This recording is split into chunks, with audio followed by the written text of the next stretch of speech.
후서 3장 14절로 18절입니다.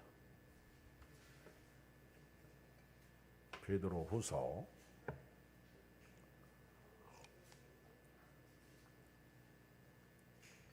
3장 14절로 18절을 우리 한음성으로 읽도록 하겠어요. 387조 시작. 그러므로 사랑하는 자들아 너희가 이것을 바라보나니 주 앞에서 점도 없고 흠도 없이 평강 가운데서 나타나길 힘쓰라. 또 우리 주의 오래 참으심이 구원이 될 줄로 여기라. 우리가 사랑하는 형제 바울도 그 받은 지혜대로 너에게 이같이 썼고 또 그 모든 편지에도 이런 일에 관하여 말하였으되 그 중에 알기 어려운 것이 들어있으니 무식한 자들과 굳세지 못한 자들이 다른 성경과 같이 그것도 억지로 풀다가 스스로 멸망에 이르느니라. 그러므로 사랑하는 자들아 너희가 이것을 미리 알았은즉 무법한 자들의 미혹에 이끌려 너희가 굳센 데서 떨어질까 삼가라. 오직 우리 주 곧 구주 예수 그리스도의 은혜와 그를 아는 지식에서 자라가라. 영광이 이제와 영원한 날까지 그에게 있을지어다. 아멘. 옆 사람하고 인사하세요. 반갑습니다. 더운데 교회에서 뵈니까 더 반갑습니다. 인사하세요. 더운데 교회에서 뵈니까 더 반갑습니다. 오늘 같은 때는 무릇 지킬 만한 것보다 내 마음을 지키라. 생명의 근원이 이에서 납니다. 마음을 빼앗기지 않기를 바랍니다. 더위에 빼앗기면 불만 불평해요. 그리고 입에서 에이씨 더웁다 그래요. 그렇죠? 욕이 나오고 그렇습니다. 물질에 빼앗기면 다른 사람들하고 비교해서 한탄하고 못 살겠다 꾀꼬리 그럽니다. 또 이 세상의 그 어떤 것에 마음을 빼앗기면 거기에 빠져요. 그것이 정욕일 수도 있고 탐욕일 수도 있고 세상 사랑일 수도 있습니다. 베드로도 그렇고 바울도 그렇고 사도 요한도 그렇고 서신서를 읽어보면 우리 사도들이 이 서신서를 쓰면서 강조한 것이 있다면 예수님의 재림입니다. 예수님의 재림, 예수님의 재림이 가까이 오고 있다 하는 것이죠. 태초부터 주께서 오실 것을 말씀하셨고 또 예수님이 이 땅에서 사역하시면서 다시 오실 것을 말씀하시고 가셨어요. 그런데 아직까지 예수님은 오시지 않습니다. 그러다 보니까 나타나는 현상이 가짜들이 나타나요. 그래서 이단들이 나타나고 심지어는 하나님이 창조하신 때부터 지금까지 지구가 멀쩡히 있는데 예수님이 다시 오신다는 것은 말도 안 된다고 그러면서 예수님의 재림을 기다리는 성도들을 유혹합니다. 예수님의 재림을 잊게 만들고요. 못 믿게 만들고요. 일부러 예수님의 재림이 없다. 그렇게 말들을 하고 있습니다. 이런 때 베드로 후서 3장을 통해서 주의 날은 반드시 있다는 거예요. 그리고 가짜들에게 현혹되지 말라는 것입니다. 속지 말라는 거예요. 그리고 우리 성도들이 주님 다시 오실 그때 주님 맞이할 준비를 하고 살라는 것입니다. 주님이 반드시 다시 오시니까 주님 맞이할 준비를 하고 살라고 가르쳐주고 있습니다. 베드로후서 두 번째 편지는 오늘 3장 1절 3절까지 1절 2절을 한번 같이 읽으면서 오늘 베드로후서를 마무리하겠어요. 시작. 사랑하는 자들아 내가 이제 이 둘째 편지를 너에게 쓰노니 이 두 편지로 너희 진실한 마음을 일깨워 생각나게 하여 곧 거룩한 선지자들이 예언한 말씀과 주 되신 구주께서 너희의 사도들로 말미암아 명하신 것을 기억하게 하려 하노라. 아멘. 여기 보면 베드로 사도가 두 번째 편지를 너에게 쓴다. 이 두 번째 편지가 바로 베드로 후서입니다. 이 편지를 쓰는 목적은요, 1절에 너희의 진실한 마음을 일깨워 생각나게 하여 성도들로 하여금 그 마음을 깨워주는데, 진실한 마음을 일깨워. 그러니까 성도들 마음 속에 진실한 마음이 있는 거예요. 예수님의 마음이 있는 거예요. 근데 그 진실한 마음을 일깨워서 생각나게 하려고 합니다. 그것이 뭐냐면 예수님의 재림입니다. 예수님의 재림. 그리고 2절에 보면 곧 거룩한 선지자들이 예언한 말씀, 주 되신 구주께서 너희의 사도들로 말미암아 명하신 것을 기억하게 하려노라. 과거부터 우리 사도들까지 주께서 말씀하신 것, 그걸 기억하게 하려고 한다. 그게 예수님의 재림이에요. 예수님의 재림. 1장 12절 볼까요? 1장 12절. 베드로 후서 1장 12절 보면, 그러므로 시작. 그러므로 너희가 이것을 알고 이미 있는 진리에 서 있으나, 아까 조금 전에 뭐라고 했어요? 진실한 마음을 일깨워. 여러분 마음이 진실해요? 오늘 같은 때 여러분 마음이 진실하다고 생각해요? 예수님을 믿는 믿음이 진실해요? 변함없어요? 왜 대답을 안 해요? 여러분 마음이 진실해요? 콩밭에 마음이 있어요? 좌로나 우로나 치우쳐요? 여러분 마음이 진실해요? 흔들리지 않아요? 그러므로 너희가 이것을 알고 이미 있는 진리에 서 있으나 예수 그리스도 안에 뿌리를 내리고 서 있다. 근데 내가 항상 너희에게 생각나게 하려고 한다. 조금 전에 일깨워 기억나게 하려고 한다. 선지자들과 사도들로 명하신 것. 그게 예수님의 재림이라는 거예요. 13절, 내가 이 장막에 있을 동안에, 베드로가 죽기 전에, 죽음을 맞이하기 전에 너희를 일깨워 생각나게 함이 옳은 줄로 여기노니. 사실 우리 영적인 사람은요, 우리 자녀들을 늘 깨워줘야 됩니다. 믿음이 약한 사람, 영적인 목사는요, 교인들로 하여금 믿음으로 살 수 있도록 늘 깨워줘야 돼요. 옳은 길로 가도록 가이드해 줘야 됩니다. 길 닦아줘야 돼요.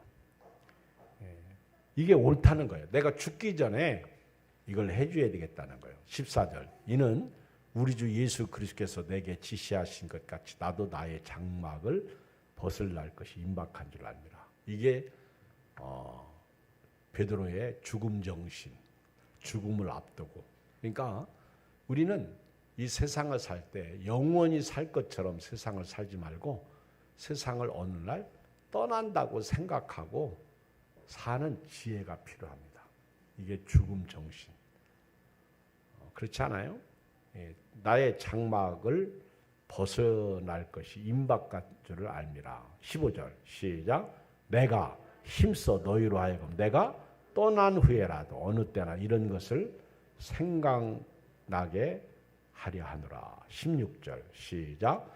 우리 주 예수 그리스도의 능력과 강림하심을 너에게 알게 한 것이 교모히 만든 이야기를 따른 것이 아니요 우리는 그의 크신 위엄을 친히 본 자라. 변화산 사건이죠. 베드로는 자기가 체험적인 것을 지금 서신을 통해서 가르쳐주고 있습니다. 알려주고 있습니다. 성도들의 마음을 일깨워주고 있습니다. 생각나게 하는 거예요. 예수님의 재림은 있다. 그리고 준비하라는 겁니다. 그리고 주변에 흔들리지 말라는 거예요. 근데 문제는 이 마지막 때에 예수님의 재림을 희석시키는 사람도 많지만은 우리 성도들의 마음 속에는요, 아예 예수님의 재림에 관심이 없어요. 이런 설교를 하면 구태의연하게 받아들이고 있다는 사실이죠. 경각심이 없다는 거예요. 여전히 예배를 드리고 끝나고 돌아갈 때에는 무엇을 먹을까, 무엇을 마실까, 무엇을 입을까, 또 더위에 휘말려서 아이 덥다. 그리고 덥다 앞에 더럽게 덥다 뭐 이렇게 얘기하고, 그리고 어떤 사람은 막 시부렁거리는 사람도 있고요. 근데 성경은 그렇게 살라고 가르치지 않고 있습니다. 주님 오실 날 멀지 않았네. 이렇게 가르치고 있다는 거예요. 그리고 이것을 성경은 깨우쳐주고 있다는 거예요. 기억나게 하고 있다는 거죠. 주님이 재림이 교무의 만든 어떤 사람들의 이야기가 아니라는 거예요. 설화나 신화가 아니라는 거예요. 이거는 사실이라는 거예요. 속지 말라는 거죠.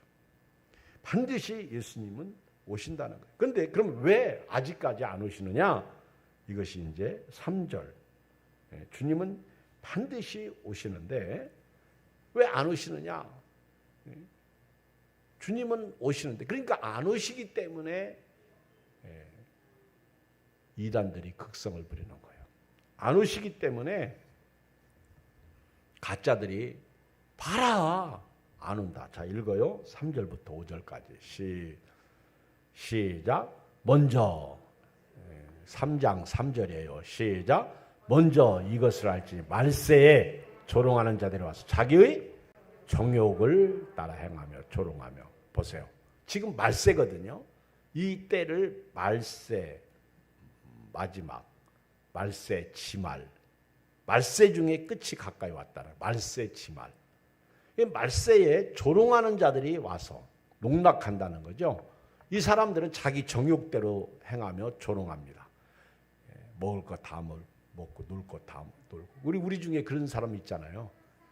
예수 믿는 사람 영혼이 구원받은 거지 육은 무슨 짓을 해도 어차피 썩을 거니까 상관없다. 그런데 성경은 그렇게 가르치고 있지 않습니다. 영혼이 육신을 입고 있는 이상, 육신이 영혼을 가지고 있는 이상은 거룩하게 살라는 거죠. 구약 성경에부터 지금까지 거룩은 말씀의 신앙생활의 핵심입니다. 핵심, 거룩. 굉장히 중요한 말씀. 그런데 조롱하는 사람들은요, 육신을 입고 사는데 육신으로 뭔 짓을 해도 상관없다는 거예요. 우리 한국에도 이런 교단이 있어요. 이런 이단이 있다는 거예요. 무슨 짓을 해도 죄가 아니라는 거예요. 어차피 썩어질 육신이니까. 그러면서 쾌세라세라 하는 거죠. 어떻게 보면 좋죠. 그렇게 살고 신앙생활하면 좋지. 근데 그 죄값을 묻죠. 내가 거룩하니 너희도 거룩하라. 이런 말씀이 무슨 소용이 있겠어요? 왜 정욕을 피하라고 말씀하고 있습니까? 왜 세상을 사랑하지 말라고 말씀하고 있습니까? 왜 성령의 열매, 사랑, 희락, 화평을 맺으라고 말씀하고 있습니까? 주님 오시는 그날까지 육신을 입고 있는데 육신과 영혼은 유기적인 관계가 있어요.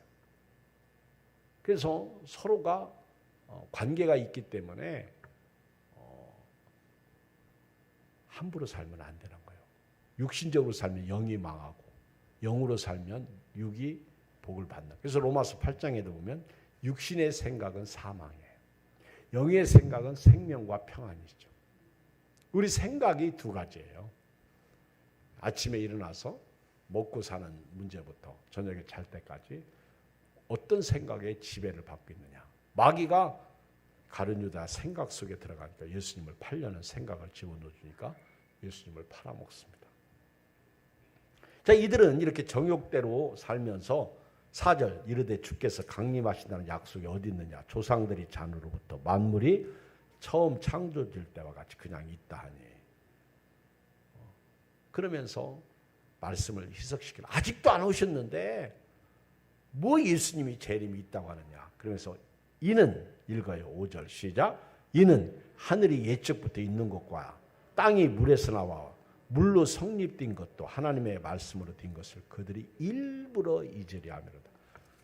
성경 말씀을, 하나님의 창조를, 노아 홍수, 성경 이야기를 일부러 잊으려고 그래. 그리고 자기 마음대로 성경을 해석하고 풀어가는 겁니다. 여러분, 예수님은 반드시 오셔요. 반드시 오셔요. 근데 왜 더디 오시느냐? 8절 시작. 사랑하는 자들아, 주께는 하루가 천년 같고 천년이 하루 같다는 이 한 가지지만, 여러분, 우리 시간으로 볼 때 예수님이 더디 오시는 것 같지 하나님 앞에서는 천년도 하루 같다는 거예요. 아셨죠? 그러니까 우리가 우리 생애를 통해서 시간을 보면 되게 길어. 근데 하나님의 입장에서 보면 천년도 하루 같은 하나님이시라는 거죠. 그러니까 우리가 생각할 때 예수님이 더디 오시는 거지, 하나님 입장에서 보면 예수님이 절대로 더디 오시는 거 아니에요. 지난 수요일 저녁에 제가 하나님의 시간은 수직관계다, 사람의 시간은 수평관계다 그랬어요. 수평관계는 태어나서부터 죽을 때까지 시간이 흘러가죠. 근데 막상 인생을 살아가지고 70, 80대니까 금방이잖아. 제 친구들이 대전에 침신대 교수로 있는데 올해 은퇴하는 목사님, 교수님이 있어요. 그러니까 엊그저께 신학교 교수로 부임했는데 이제 은퇴를 해요. 그래도 신학교 교수 은퇴는 65세. 미국은 은퇴도 없더라고, 교수가. 천안 보니까. 근데 돌아보면요, 금방이에요. 제가 신학교 다닐 때 신학교 교수님들이 시간이 제일 빨리 갈 것 같아. 왜 그러냐면 한 학생이 입학하면 보통 9년 동안 있어요. 아니요, 7년 동안 있어요. 7년. 그 4년 학부와 3년 대학원. 7년을 공부하는데, 그러면 한 번 들어왔던 학생이 7년 공부하고 나가면 벌써 7년이 후딱 가더라고. 또 다른 학생이 들어와서 7년 공부하고 나면 또 14년 금방 가. 그러다 보니까 새 학생만 보내도, 몇 학생만 보내도 은퇴가 되는 거예요. 그만큼 세상은요 빨리 지나가는 거예요. 그렇지? 엄청 빠르지. 그러니까 우리 여기 젊은 사람들은요, 옆에 나이 드신 어른들 보고 나이 들으셨다, 늙으셨다 그러지 말고 저렇게 빨리 갔구나 그렇게 생각하고, 지금 한 살이라도 젊었을 때 정신 차리고 주님을 기다리고 살아야 될 줄 믿습니다. 하나님의 시간은요 수직이에요. 수평이 아니에요. 하나님의 시간은 흘러가지 않습니다. 그래서 하나님은 아브라함의 하나님, 이삭의 하나님, 야곱의 하나님이에요. 무슨 얘기예요?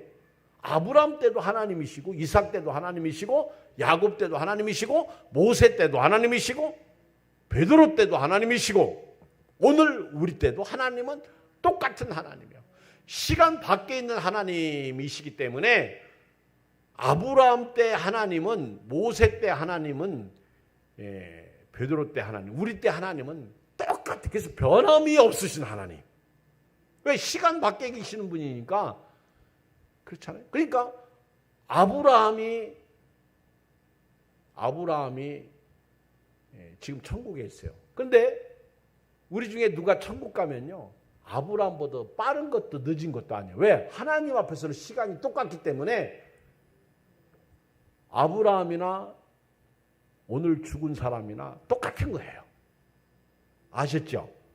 그걸 베드로가 시간적 차원에서 하나님을 설명한 거예요. 사랑하는 자들아, 죽게는 하루가 천년 같고 천년이 하루 같다는 이 한 가지를 잊지 말라. 그러면서 주의 약속은 어떤 이들이 더디다고 생각하는 같이 더딘 것이 아니라 오직 주께서는 너희를 대하여 오래 참으사 아무도 멸망하지 아니하고 다 회개하게 이르기를 원하시느니라. 할렐루야.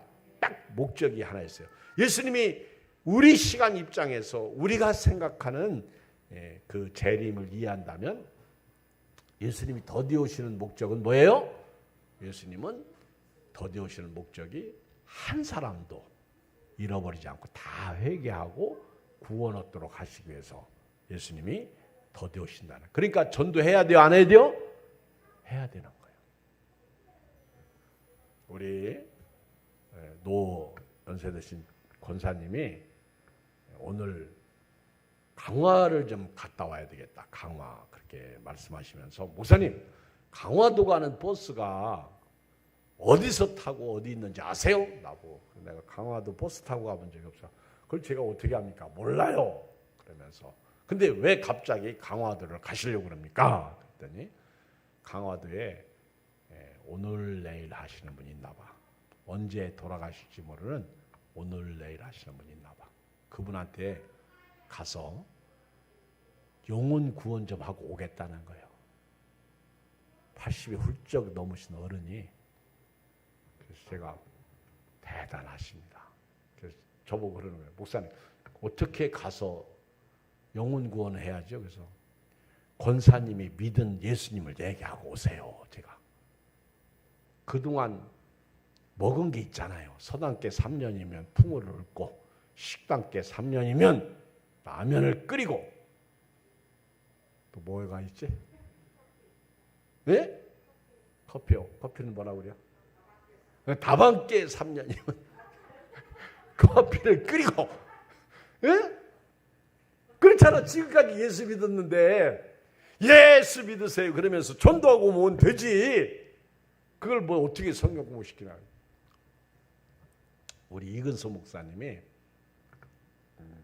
목사님 아버님 이한철 어르신 자기가 얘기하면 힘들으니까 저보고 성경 공부 좀 예배 끝나고 시켜달라. 그래서 제가 알았다고. 그래서 지난주부터 그 성경 공부를 시켰는데 이 보청기를 다시 새 거로 해서 들리시더라고. 아멘 그러셔요. 들리셔. 그게 제가 이제 성경 공부를 한 7분 정도 했어요. 그리고 예수님 믿으시라. 근데 제가 생각을 바꿨어. 이제는 뭐 굳이 무슨 설교 준비처럼 할 필요도 없고 그래서 구원에 관한 성경 구절을 쫙 뽑아가지고 같이 읽는 거예요. 할렐루야. 같이. 그게 제일 좋을 것 같아. 구원에 관한 성경 구절을 뽑아가지고. 우리 이은수 목사님이 자기 아버지 지옥 가면 안 되니까 천국 보내야 되니까 무슨 일이 있어도 예수님께서 구원의 확신. 근데 구원의 확신이 있으셔. 벌써 자기 가족들한테 다 예수 믿으라고 본인이 얘기하고. 그 본인도 예수 믿으면 어디 가요? 그러면 천당 그러죠.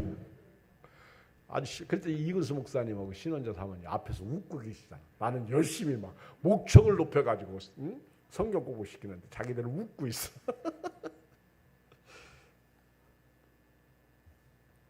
주님 오실 날 멀지 않았네. 이거 알아야 돼요. 그러니까 여러분들이 의도적으로 예수님 오신다는 것을 알고 준비하면서 오늘 살아야 될 줄 믿습니다. 왜 예수님이 더디 오셔요? 다 회개하고 구원받도록 하시기 위해서. 그러나 10절 그러나 주의 날이 도둑같이 오리니 그날에는 하늘이 큰 소리로 떠나가고 물질이 뜨거운 불에 풀어지고 땅과 그 중에 있는 모든 일이 드러나리로다. 이제 지구가요. 이 지구가 불덩어리에 의해서 불에 의해서 녹아내리는 날이 옵니다. 여러분 진도 7.0만 지진이 일어나 보세요. 진도 8.0까지 가면요 지구 뒤집어져요. 땅 속에서 불이 나옵니다. 지금 1분에 6. 얼마만 나와도 난리 나잖아요. 교각이 무너지고 다리가 무너지고. 여러분 무서운 거예요. 하루하루 사는 게 은혜라. 이 복이라.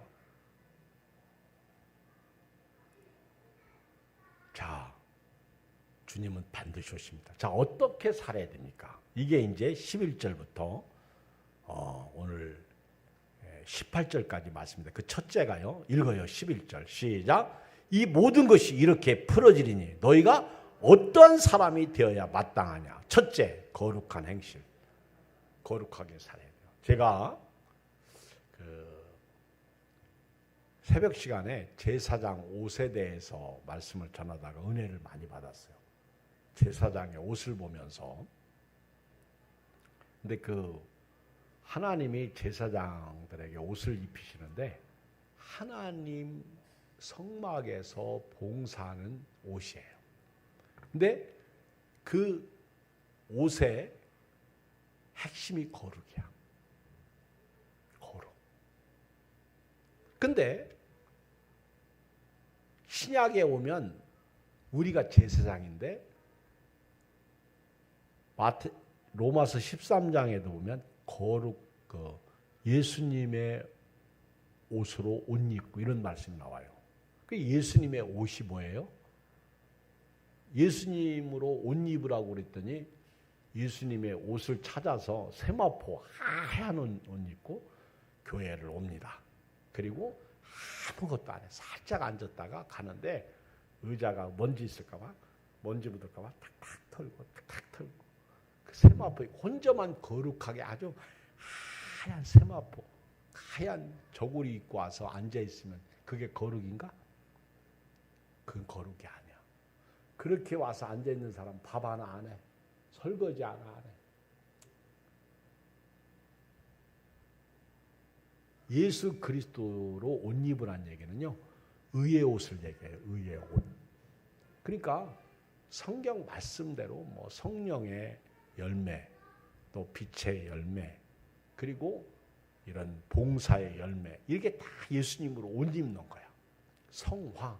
그래서 주님 앞에 갈 때까지 저와 여러분들은 성화, 거룩하는. 그래서 우리가 이 교회에서요, 막 그냥 이런 거 팔 걷고 뭐 봉사하고 일하는 사람들이 오히려 더 거룩한 거예요. 안 그래요? 열심히 예배드리고 기도하고, 이게 더 거룩한 거죠. 이 거룩한 행실. 두 번째, 경건하게 해서 경건.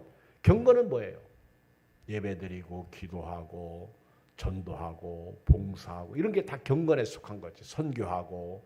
그렇죠.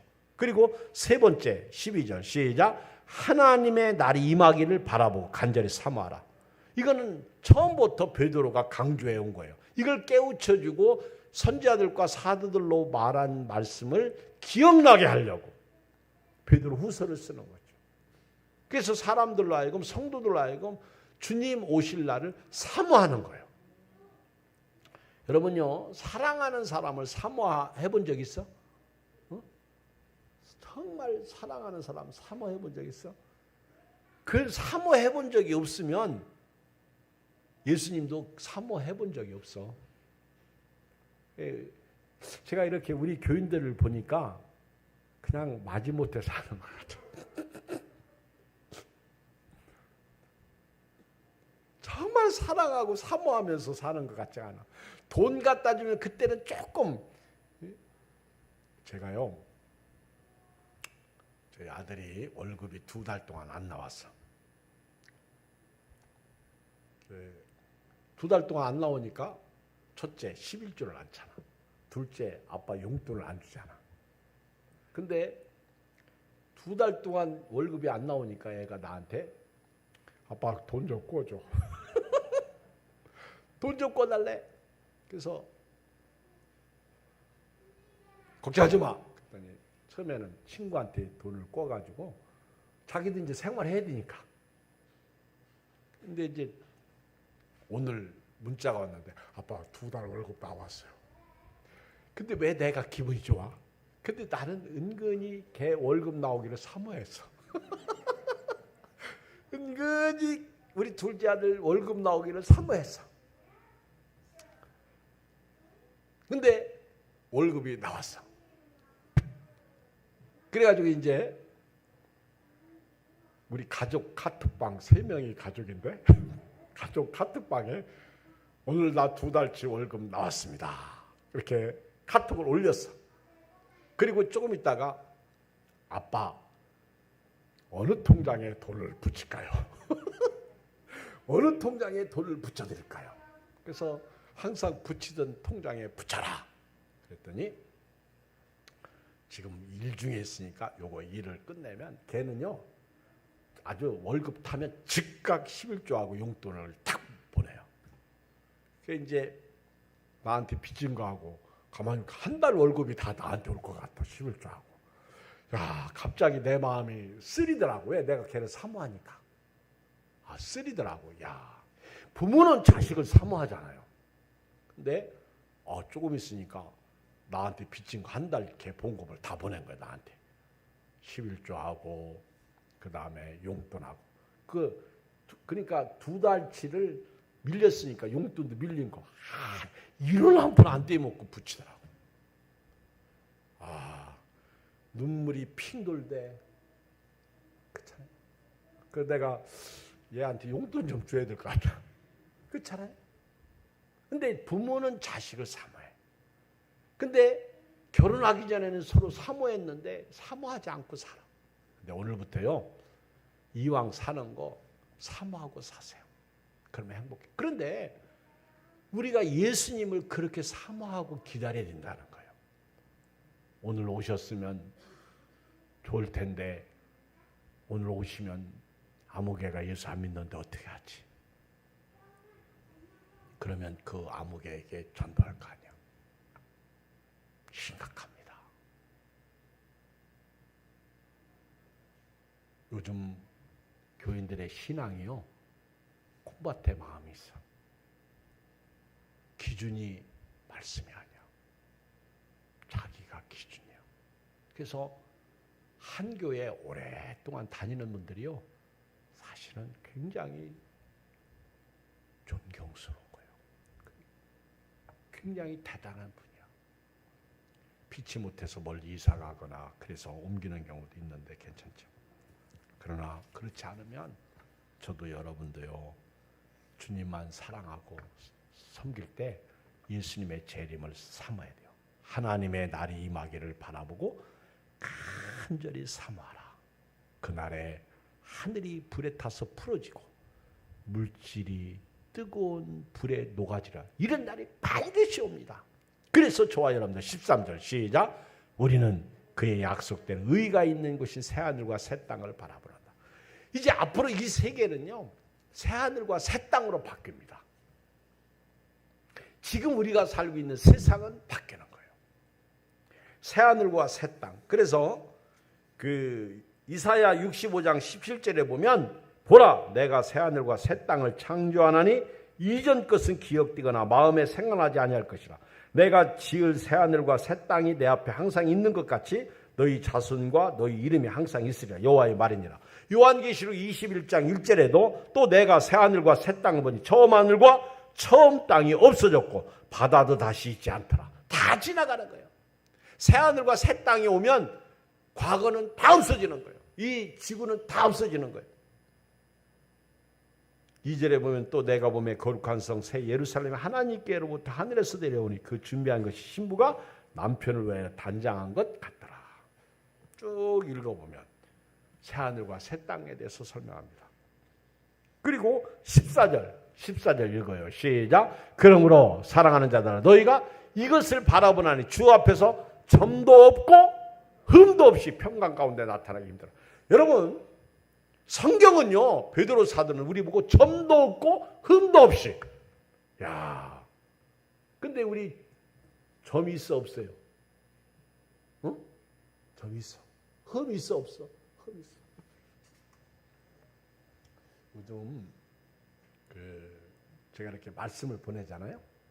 근데 저분 신랑이 감사합니다 하고 답이 와. 고맙대. 대전 가더니 많이 바뀌었나 봐. 그럼 나는 오늘은 제가 못 보냈는데, 오늘은 제가 이제 바빠서 못 보냈는데 답장을 또 해요. 꼭 이렇게 요즘은 그러대. 너무 감사해요. 근데 주님 다시 오실 때까지 점도 없이 흠도 없이, 이건 11절부터 거룩한 행실, 경건함, 하나님의 날이 임하기를 바라보고 간절히 사모하라. 그것을 전부 받는 거예요. 14절. 그러므로 사랑하는 자들아 너희가 이것을 바라보니, 누구? 예수님의 재림을 바라보나니 주 앞에서 점도 없고 흠도 없이 평강 가운데. 이 말씀이요, 우리가 거룩하게 살다가 깨끗하게 살다가 깨어있다가 평강 가운데, 이 평강 가운데 복잡하고 슬프게 세상을 사랑하다가 골치 아프게 살다가 주님 오실 때 맞이하지 말고 평강 가운데. 여기서 평강은 그리스도의 평강이에요. 힘들고 어렵지만 믿음 지키는 평강을 말하는 거예요. 좌우나 우르나 치우치지 않는 평강. 평강 가운데 믿음 생활하는 가운데 주님이 오시기를 힘쓰라. 주님이 오시기를 기다리라. 15절 시작. 또 우리 주의 오래 참으심이 구원이 될 줄 여기라. 보세요. 주님이 빨리 오시면 우리가 구원 못 받아. 여러분, 지금 코로나 시대에 다시 코로나 확진자가 조금씩 늘대요. 이 코로나 시대에 주님 오시면 구원 못 받을 자 많습니다. 그래서 주님이 오래 참으시는 것, 더디 오시는 게 우리에게는 구원이 된다는 거예요. 은혜죠. 축복이죠. 우리가 사랑하는 형제 바울도 그 받은 지혜대로 너에게 이같이 똑같이 바울도 그렇게 강조했다는 거죠.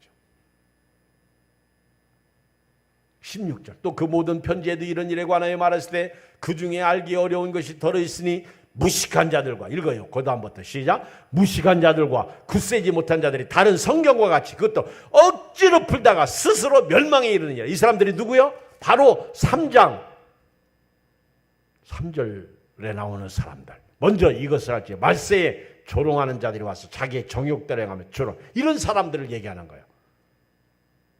주의 강림이 약속이 어디 있느냐? 믿지 않는 사람들. 이게 16절. 무식한 자들, 굳세지 못한 자들. 이런 사람들은요, 성경을 억지로 풀어. 자기 마음대로 풀어. 예수님이 몇 년, 몇 월, 며칠 날 오신다고. 옛날 이장님, 다미 선교회 대표였던 이장님 목사처럼. 그래서 그때 10월 며칠 날이었지? 10월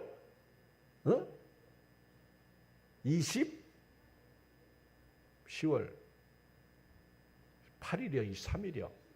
10월 23일이요? 그때 예수님 오신다고. 아이고, 가관 아니요. 텔레비에서 비춰주는데 하얀 옷 입고요. 자기들만 예수님 맞이하려고 아주 박수치고 노래하고 12시 땡에서 안 오니까 막 어리둥절하고. 아이고, 창피해. 아이고, 진짜. 내가 같은, 참, 이렇게 같은 교회는 아니지. 여러분, 예수님이 그렇게 오시는 분 아니에요. 밭에서 두 여자가 함께 일하다가 한 사람 들림받고 한 사람 노아됨을 당하고 두 여자가 맷돌 갈다가 한 여자는 들림당하고 한 여자는 노아됨을 당하고 일하다가 여러분들은 열심히 세상에서 믿음으로 살면요 준비하고 살면 주님이 오실 때 알아서 들림당합니다. 휴거 되는 거예요. 은혜 중에 은혜죠. 근데 마지막 때 이렇게 성경을 억지로 풀다가 스스로 멸망하는 사람들이 많아. 읽어요. 17절 시작. 그러므로 사랑하는 자들아 너희가 이것을 미리 알았은즉 무법한 자들의 미혹에 이끌려 너희가 굳센 데서 떨어지까 상관. 진짜 조심할 것은 가짜한테 속아가지고 진짜가 가짜한테 넘어가면 큰일 나요. 요즘에 신천지에 빠지는 아주 어리석은 사람들이 왜 빠지는지 모르겠어. 만약에 돈을 얹어주면서 내가 가는 곳에 가자 그러면요. 돈만 받고 가지는 막. 그렇잖아. 왜 가 거기를. 바보처럼. 갈라디아 사람들에게 이렇게 예수 그리스도께서 십자가에 못 박힌 것이 밝히 보이거늘 누가 너희를 꾀더냐. 얼마나 슬프고 답답하면 바울이 갈라디아 교회에 편지하면서 그 율법주의에 빠져가지고 꾀임에 넘어가는 그들에게 막 한 말씀 하잖아. 너무 속상하니까. 무법한 자들의 미혹에 절대로 걸려 넘어지면 안 됩니다. 마지막 18절 시작. 오직 우리 주 곧 구주 예수 그리스도의 은혜와 그를 아는 지식에서 자라가라. 영광이 이제와 영원한 날까지 그에게 있을지어다. 할렐루야. 우리 예수님 은혜와 예수님을 아는 지식에서 자라가야 될 줄 믿습니다. 우리 아는 얘기인데 옛날에 제가 설교 시간에 한 얘기인데 오늘 마지막 얘기하고 마칠게요. 어떤 부부가 있었는데 남편이 아내를 무척 사랑해요. 근데 아내는 열심히 교회 다니는데 이 남편은 교회를 안 다녀. 아내가 그렇게 교회 가자고 해도 너 나가라고 그러고 안 다녀. 아내를 무척 사랑하는데. 근데 어느 날 이 남편이 꿈을 꿨는데요. 예수님이 재림하는 꿈을 꿨어. 근데 자기 동네 교인들이 다 막 그 예수님을 영접하기 위해서 하늘 속으로 끌어올려가는 거야. 렉처. 끌어올려가는 거야. 막 이런 꿈을 꾼 거야. 그 아내가 평소에 자기 남편한테 예수님 재림하니까 당신도 예수 믿고 구원받고 나하고 같이 천국 가자. 근데 말도 안 듣고 있다가 이 예수님 재림 꿈을 꾼 거야. 이 남편이. 너무너무 놀래가지고요. 막 이게 현실처럼 눈에 선하게 보이니까 막 꿈속에서 막 자기도 모르게 주여 나는 어쩌란 말입니까 막 그러면서 울부짖으면서 소리를 막 버럭버럭 지르면서 주여 그러고 눈을 딱 떴더니 자기는 땅에 있고 옆에 보니까 아내가 없어진 거예요. 그래서 이거 큰일 났다. 내 집사람은 휴거되고 나는 이제 끝났다. 그러고 이제 앞집에 갔어. 김씨 그 부인도 집사님이거든요. 그래가지고는 막 그 앞집에 가서 여보게 그 친구도 예수 안 믿어. 그래서 새벽부터 막 불러내는 거야. 웬일인가 이 새벽에 아우 예수님 오시는 거 나는 어제 봤는데 우리 집사람은 들림 받았는데 나는 지금 이 노임 당해가지고 나는 지금 이게 뭐냐? 당신 아내는 어디 있어? 들림 당했나? 그래 물어보니까 내 아내는 옆에서 자고 있는데 당신 아내는 사꾸라고만. 당신 아내는 믿음이 개떡 같아가지고 들림 못 받았어. 그러니까 이 친구가 하는 말이야. 여보게 지금 몇 시인가? 지금 새벽 5시가 넘었네. 교회 가보게. 교회 가면 당신 아내는 믿음이 좋아가지고 새벽 기도하고 있을 걸세. 그래가지고 교회를 갔어요. 갔더니 그 아내가 기도를 하고 있는 거예요. 그래가지고 막 안도에 숨을 쉬는 거예요. 너무 좋아가지고. 그래가지고 막 아내 옆에 도대체 이 여자가 뭔 기도 안 하고 조용히 가서 이렇게 앉아가지고 들었더니 자기를 위해서 그렇게 눈물을 흘리면서 기도하는 거예요. 우리 남편 예수님 믿고 구원받게 달라고. 그 아내는 자기 남편이 온 줄도 모르고 그냥 막 간절히 기도하는 거예요. 그때 이 남자가 울면서 눈물을 뚝뚝 떨면서요. 여보, 나도 이제 당신과 함께 교회 다닐게. 할렐루야. 우리 찬송가 우리 찬송가 180장 부르시고 기도하고 설교 마치고요. 180장